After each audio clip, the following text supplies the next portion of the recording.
யோசிக்காத, அது அவ்வளவு முக்கியமே இல்லை. ஏன்னா மத்தவங்க உன்னை பத்தி யோசிக்கவே மாட்டாங்க. அவங்களுக்கு என்ன ஒரு நிமிஷம் உன்னை பத்தி யோசிப்பாங்க. ஆனா அவங்க என்ன யோசிப்பாங்கன்னு நீ நாள் ஃபுல்லா உட்காந்து யோசிச்சேன்னா அது வேஸ்ட் ஆஃப் டைம். ஸோ அதனால உன்னை பத்தி நீ யோசிச்சுக்கோ, நீ ஹாப்பியா இருக்க, அவ்வளவுதான்.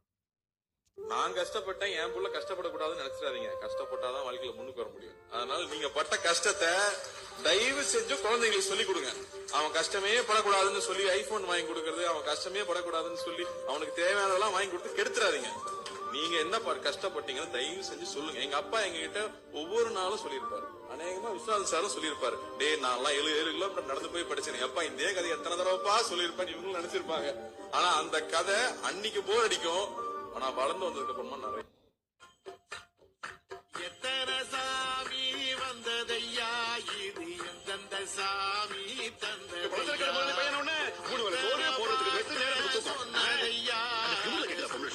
பூமி கண்டதையா, அடிச்சு அந்த தகப்ப சுத்துதையா, பிடிச்சு கதையே உள்ளதையா.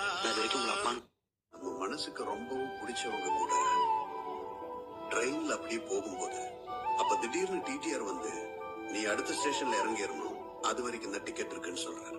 ஒரு ஸ்டாப்புக்கு உண்டான தூரம் மட்டும்தான் மீதி இருக்கு அப்படின்னு தெரியும் போது வர்ற ஒரு ஷாக், அது ரொம்ப மோசமான ஒரு ஃபீல்.